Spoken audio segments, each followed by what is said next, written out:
If you'll turn in your Bibles to Mark 15, starting with verse 16.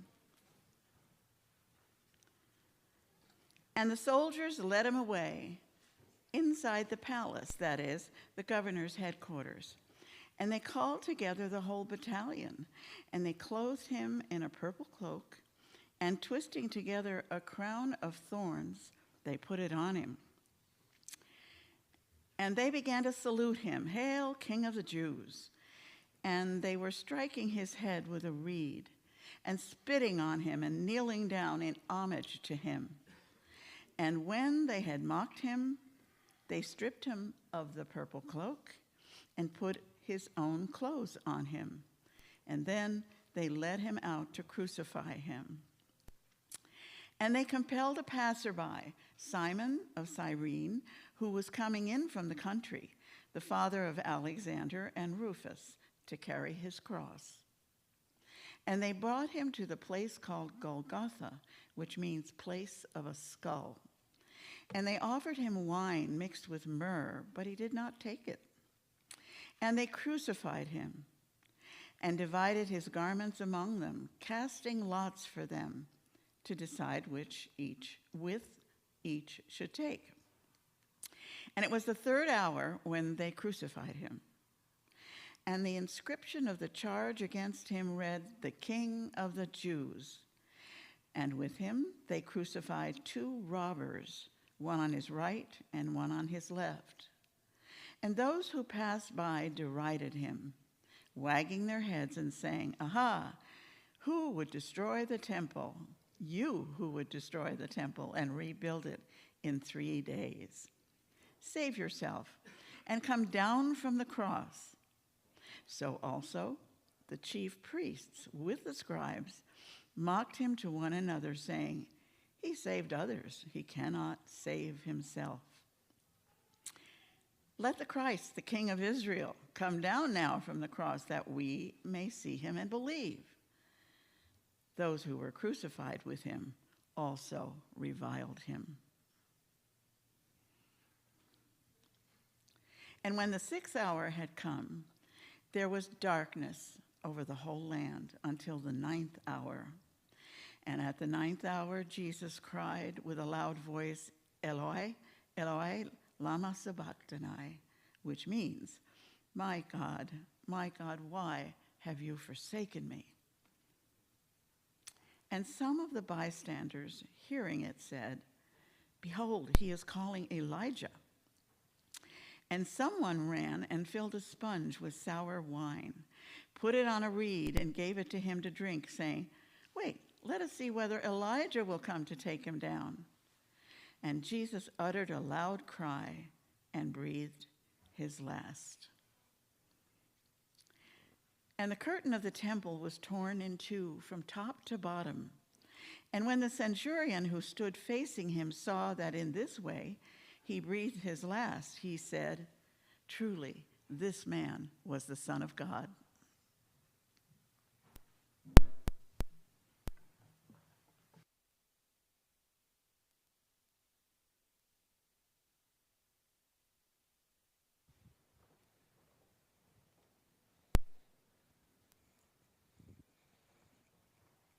So as you can see this morning, we've got a very long text.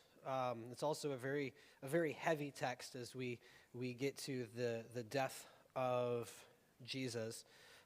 So my sermon this morning is going to be pretty simple. All we're going to do is simply walk through the text and talk about what's happening. I'm going to hopefully provide a little bit of historical and even some medical context of what is going on. And then briefly at the end, we're going to talk about why did Jesus have to go through this.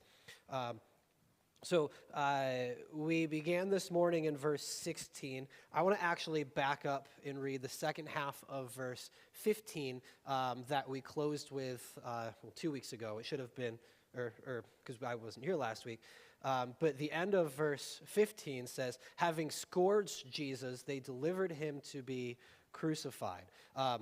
It's important to understand what the this scourging entails, because it's going to explain some of the details that are going to come later. So before, most of the time when the Romans would crucify somebody, they would whip them before. However, the whips that they would use were not like just a normal whip just made out of leather. It actually looked more like something like this. Braided into each one of those pieces of leather were little shards of metal and bone and basically whatever else they felt like adding into it. And so the worst part about this was not getting hit by it. It was when they would pull the whip back.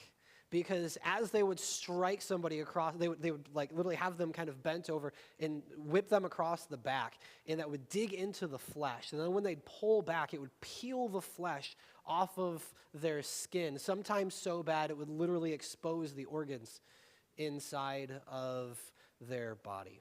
And so this is just the start of what Jesus is going to go through. So they scourged him, and then in verse 16, the soldiers led him away inside the palace, that is the governor's headquarters of Pilate, and they called together the whole battalion. Now, a battalion is not an official Roman military term, so we don't know how many that actually is, but I think you kind of get the idea. It's like, hey, everybody, get over here. And so he's now surrounded by Roman soldiers. And they clothed him in a purple cloak, and they twisted together a crown of thorns and put it on him, and they began to salute him. Hail the King of the Jews! Right? They're mocking him. This was the charge brought against him by the Jews, right? He claims to be the Messiah. He claims to be the King of the Jews. So this is what the soldiers just run with. And so they start treating him like a king. A king needs a robe. Color is the purple of royalty, because it was the most expensive dye to make. And so they put a purple robe out on him. Like every good king needs a crown, so they make a crown out of thorns. Now, when we think of thorns, like I usually think of like a rose bush. This is not those kind of thorns. These thorns were massive. They were so large that when they put it on his head, they would have pushed it down, and it would have dug into his skin, and there would have been blood dripping off of his face from this crown that they put on him. And right, so they're mocking him. Hail the King of the Jews! They're saluting him. Verse 19. And they were striking his head with a reed and spitting on him and kneeling down in homage to him. And when they had mocked him, they stripped him of the purple cloak and put his own clothes on him, and they led him out to be crucified. Now, that doesn't mean they're done torturing him, because even the act of stripping him of the cloak would have continued the torture. Remember, he's been whipped and beaten, and he's got all these open wounds around his body. And right, those wounds would begin to slowly heal, right? And the blood would start to clot and scab over. And what happens when blood scabs over? It's going to grab onto the clothing that is there. And so by them stripping the cloak off of him, would have just ripped open all of those fresh scabs, re-exposing those wounds that covered his body. Verse 21, and they compelled a passerby, Simon of Cyrene, who was coming in from the country, the father of Alexander and Rufus, to carry him. So what's not explicitly stated here, but implied, and the other Gospels tell us, is that the reason they had to get this other man is because Jesus was unable to carry his own cross. The cross that he would have had to carry, normally we picture him carrying like the whole like T-shaped cross. That's not historically accurate. They were only made to carry just the horizontal crossbar. That piece of wood would have weighed somewhere between 70 and 90 pounds, and he would have had to carry it approximately a third of a mile outside of town. Now, last fall, we did a men's event called Strong and Courageous, where I made all of the guys there do a group workout called Carry Your Cross, where I made them carry pieces of wood roughly the size of what Jesus had to carry. They were a little bit lighter. They weren't quite 70, 90 pounds, but they were close. And every person there was able to get through the workout with no problem, including Odie. So if If every one of them could do it, this is something that Jesus, who's a carpenter, who's used to carrying around large beams like this, should have been able to easily do. The fact that he couldn't was because of how badly he was flogged beforehand. That even before he gets there, he's already so weak and on the edge of death. So they compelled a passerby, Simon of Cyrene, right? They literally pulled a guy out of the crowd and said, you carry it. Under Roman law, Roman soldiers could force any person to carry something for them up to 1 mile. And so they pull Simon of Cyrene. Cyrene is a city in modern-day Liberia in North Africa. We are unsure it's not clear whether he was an African who converted to Judaism. He had to have been at least religiously a Jew to be at the Passover, or whether he was ethnically Jewish who was one of the ones that, when they were separated by the Assyrians, who moved to Africa. We're not sure. But this is the man who is forced to carry Jesus' cross for him. If you remember back in chapter 8, Jesus told his disciples, right, that if you want to follow me, you must pick up your cross. Now the irony is that all of those disciples are gone, and they have to find this random stranger to carry his cross for him. Now, Mark mentions Simon the Cyrene, the father of Alexander and Rufus, and he just drops these names as if we're supposed to know who they are, and I think that's because Mark's original audience probably knew who they were. It's a pretty safe assumption to say that Simon and his sons, Alexander and Rufus, probably became Christians after this point. And we even see a possible clue in the end of Romans when Paul is writing and he's saying, greet all of these different people. In Romans 16:3, he says, greet Rufus, the chosen in the Lord. So it appears that Simon, Alexander, and Rufus actually became prominent members in the church in Rome after this. And this is the same audience that Mark is writing to. So Simon has to carry Jesus' cross the rest of the way for him. Verse 22, and they brought him to the place called Golgotha, which means place of the skull. Golgotha is literally the Aramaic word for skull. Now, you may recognize it by its Latin name, Calvary, because Golgotha it's hard to rhyme Golgotha into a hymn like you can Calvary. Calvary sounds much nicer than Golgotha. But why do they call it the place of the skull? Well, this is why. This is Golgotha. This is Calvary. Literally in the side of the hill is this natural figure in the rock that looks like a skull. And apparently somebody at some point was walking by and says, wow, that's creepy. We should kill people here. Let's make this the place where we do all the executions.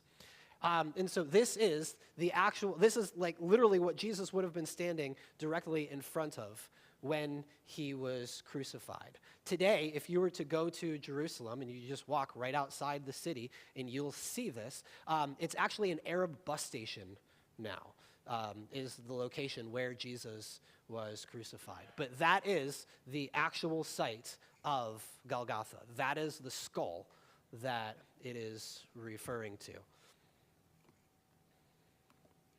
23, and they offered him wine mixed with myrrh, but he did not take it. Remember, myrrh was one of the 3 gifts that the wise men brought to Jesus after his birth. Now, the purpose of the wine and myrrh mixture is that it was supposed to act as kind of like a painkiller, right? It's like, here, drink this, and it'll take the edge off, so it's not quite as unbearable, so you can get through this, what is a form of terrible torture. And Jesus refused it.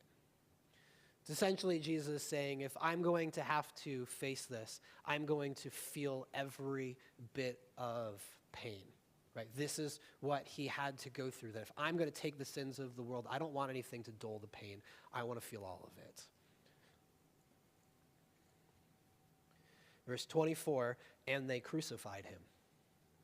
Mark doesn't give a lot of details about the crucifixion. He doesn't tell us like what crucifixion involved because he didn't have to. Mark was writing to a predominantly Roman audience. They were very used to crucifixions. This is something that they saw on a somewhat regular basis. Rome did not invent crucifixion. It was invented by the Persians, but the Romans perfected it. And it was said that there were times when the Romans would kill hundreds of people in a single day by crucifixion, that they would just line the streets with them. Like when there'd be rebellions and things like that, they just crucify them all at once. So to get a better understanding of exactly what is going on, there's an article called On the Physical Death of Jesus Christ that was published on March 21st, 1986 in the Journal for the American Medical Association. Right, this is a well-respected, peer-reviewed medical journal. And so the abstract of this article, which is basically like the summary, it says, Jesus of Nazareth underwent Jewish and Roman trials, was flogged, and was sentenced to death by crucifixion. The scourging produced deep stripe-like lacerations and appreciable blood loss. And it probably set the stage for hypervolemic shock, as evidenced by the fact that Jesus was too weak to carry the crossbar, called the patibulum, to Golgotha. At the site of crucifixion, his wrists were nailed to the patibulum, and after the patibulum was lifted onto the upright post, called the stipes, his feet were nailed to the stipes. So what would happen is they would take the crossbar that Jesus was unable himself to carry, and they would take the vertical piece which was laying down on the ground, and they'd fix the two together, and then they'd lay them down, and they would nail the person's arms to the cross. We always picture, it says they pierced his hands. The Hebrew word for hands isn't as quite specific, and it entire, basically their entire arm. But contrary to many of the pictures that you've seen, they would not put the nails through the hands. The hand is not strong enough to support the weight of the human body, and it would rip straight through and split the hand open. Instead, they would take the spot on the wrist, right between where the two bones in your forearms meet, and they would put the nail straight through there. And then they would hoist the entire thing up into position, and once it was upright and secured into the ground, then they would put a nail through the heel bone to secure their feet to the cross. This is a picture of a bone that was actually taken out of the grave of someone who was crucified. Typically what they would do is they would remove the nails so they can reuse them. However, archaeologists estimate that if you see how the nail on that one was bent, and the soldiers probably thought, yeah, we're not going to be able to get this out. So they just cut the wood and buried him with the wood still attached to his foot. And so this is archaeological evidence of what crucifixion was actually like. That is the heel bone with a nail going straight through it. And you may notice from the picture, this isn't like the little nails that you use to make a birdhouse, right? These things were massive. This was how Jesus was secured to the cross. We continue on in the abstract of this article. It says, the major pathophysiologic effect of crucifixion was an interference with normal respirations, meaning you couldn't breathe when you were on the cross. Accordingly, death resulted primarily from hypervolemic shock and exhaustion asphyxia. Essentially, when you're hanging on the cross in that position, your diaphragm can't move freely. And so you can take a breath in, you can inhale, but you are not capable of exhaling unless you use the nails in your hands and feet to hoist yourself up. So every breath you take is pushing on those very sensitive areas, and basically you're pushing against the nails that are hanging you, that were hanging you to the wood. Right? Every single breath And so how people would die from crucifixion is that eventually you become so exhausted that you're no longer able to push yourself up, and then you suffocate to death. It continues to say, Jesus' death was ensured by the thrust of a soldier's spear into his side. Modern medical interpretation of the historical evidence indicates that Jesus was dead when they took him from the cross. Again, this is a secular, peer-reviewed medical journal that is doing this. And obviously, this was just the summary of the article. You can go online and find the article yourself, and there's many more details in there. But if we go back into verse 24, and they crucified him and divided his garments among them and cast lots for them to decide what each should take, right? So they're literally gambling over his clothes. By the way, every picture that you've seen of Jesus on the cross usually have him like in a little loincloth. He wasn't. They crucified him naked, which was part of the humiliation and shame of the whole process. But historically, we know for a fact that it was common for the soldiers to take the possessions and the clothes of the people that they were executing, and would even in this instance, they're literally gambling over who gets to keep his clothes. Later, one of the emperors, like a while after Jesus, had to make a rule saying that the guards were not allowed to keep the clothes anymore because it was such a common practice. Verse 25. And it was the third hour when they crucified him. Roman time starts at sunrise, so roughly 6 o'clock. So the third hour would be about 9 o'clock in the morning is when they hung Jesus on the cross. In the inscription of the charge against him read, "The King of the Jews." Now, the other gospel writers tell us that this infuriated the Jews. And so they begged Pilate, like, no, please don't. Say he says, "I'm the King of the Jews." And Pilate, knowing that they forced his hand into killing Jesus, basically does this to stick it to him. Is like, no, you guys wanted me to do this, so you've got to put up with this. So he writes, "King of the Jews," in 3 different languages over top, right? And this was This was part of the humiliation of it, is that they would write the crimes of the person on the cross above them so everyone can see why they were being crucified. And Jesus just simply said, "The King of the Jews." 27, and with him they crucified 2 robbers, one on his right and one on his left. The word robbers is kind of a generic term for criminals. These 2 robbers were probably co-conspirators of Barabbas, who were mentioned back in verse 7 that we looked at the other week. And those who passed by derided him, wagging their heads and saying, "Aha, you who would destroy the temple and rebuild it in 3 days, save yourself. Come down from the cross." So also the chief priests with the scribes mocked him to one another, saying, "He saves others, he cannot save himself. Let the Christ, the King of Israel, come down from the cross that we may see and believe." Those who were crucified with him also reviled him. So he's being mocked by everybody, including the people who were being executed with him. Now, again, the other gospel writers tell us that one of those men on the cross would actually turn and believe in Jesus. And Jesus said to him, "Today I will see you in paradise." But at this moment, everybody's mocking him. Now, could Jesus have gotten himself off of the cross? I believe so. Could he have called down an angel of armies to rescue him? Yep. And he chose not to. Jesus willingly went through this. Verse 33. And when the 6th hour had come, there was darkness over the whole land until the 9th hour. So from noon till 3, the brightest part of the day, it goes completely dark, as if it were the middle of night. There's actually several sources outside of the Bible, both Christian and Roman sources, that actually reference this darkness that occurred during Jesus' crucifixion. We have different historians like Phlegon, Africanus, Thallus, and Tertullian, who all mention the Romans having official records of this darkness. Now, most of them referred to this as some kind of solar eclipse. However, we know that it could not have been a solar eclipse because solar eclipses only happen on a new moon, this which Passover was not, and a solar eclipse, which we just had not too long ago, lasts a maximum of 7 minutes.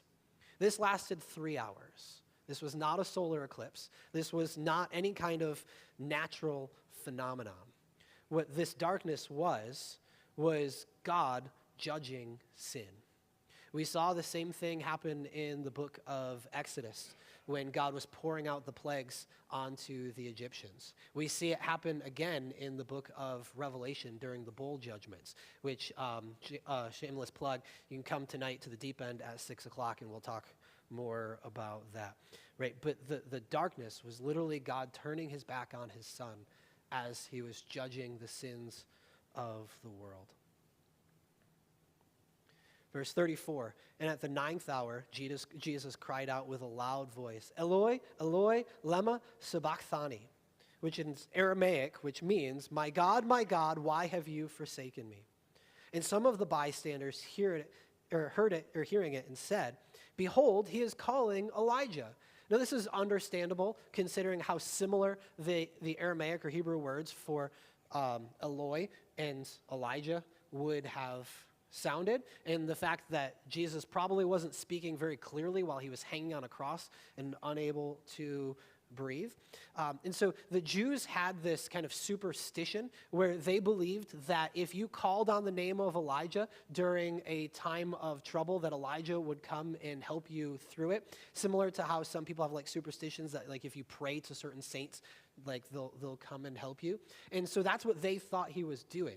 What Jesus was actually doing is he was quoting Psalm 22:1 that says, my God, why have you forsaken me?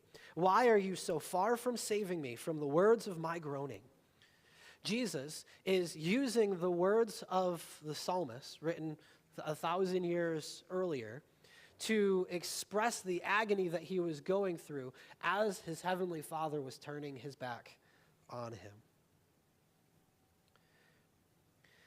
Verse 36, and someone ran and filled a sponge with sour wine and put it on a reed and gave it to him to drink, saying, let us wait and see whether Elijah will come and take him down. And Jesus uttered a loud cry and breathed his last. John 19:30 tells us that last cry was the words, it is finished.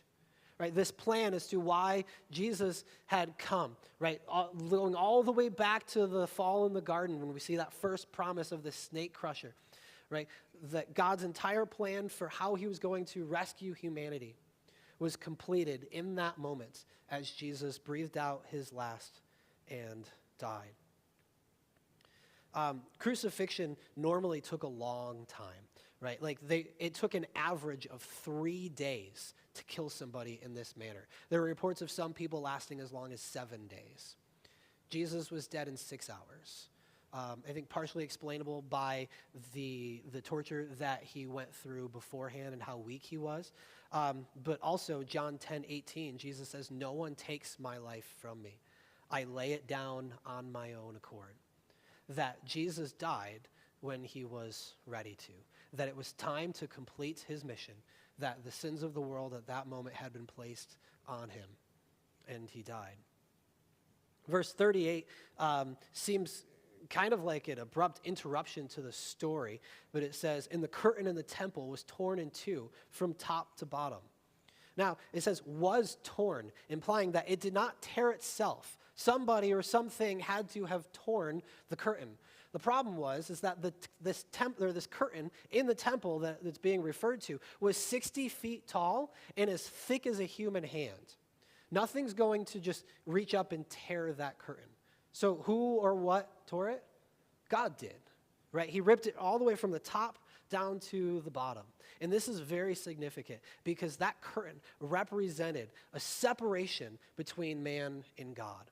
That only the high priest on the Day of Atonement, after giving a specific sacrifice for the atonement of sins, was able to enter into the Holy of Holies, the throne room of God. But now, because of Jesus, Jesus was the once and for all atoning sacrifice for sin, and he is the perfect high priest. And now that barrier is removed, which means that we now have direct access to the Holy of Holies, to the throne room of God. The writer of Hebrews says this in Hebrews 10, 19 and 20. He says, "Therefore, brothers, since we have confidence to enter the holy place by the blood of Jesus, by the new and living way that he opened for us through the curtain." Verse 39, "And when the centurion who stood facing him saw in this way he breathed his last, he said, 'Truly, this man is the Son of God.'" It's fascinating that the first post-death conversion was one of the soldiers that nailed him to the cross. So that's the why, right? We've covered an awful lot. That's the what. But now let's look at the why. And I just want to simply take the words of Peter in 1 Peter 3:18. It says, "For Christ suffered also once for sins, the righteous for the unrighteous, that he might bring us to God, being put to death in the flesh, but made alive in the Spirit." Now, I understand that what we just talked about was a lot. It was graphic. And if that made you uncomfortable or queasy, I'm not going to apologize, because that's what your sin required. That is what Jesus had to go through. So that way, the unrighteous, you and me, would be able to be made righteous. That Jesus was the only one qualified to do that on our behalf, because he's the only one that had no sin of his own. And that he willingly went through that excruciating death, which, by the way, the word excruciating actually comes from the Latin word for crucifixion. Right? This is what Jesus had to go through, so that way we would be able to have access to God. This is what sin required. And this was the only way that the wrath of God against our sin was able to be satisfied. People think like when God forgives us, like it's just like poof, as if it never happened. No, it had to be dealt with. The justice of God demands that our sin is dealt with. But the grace of God allowed our sin to be placed on Jesus. So he suffered through it, so we would not have to. This time I want to invite the men to come forward for communion. I think this is the perfect time to turn to the table and just as we get to celebrate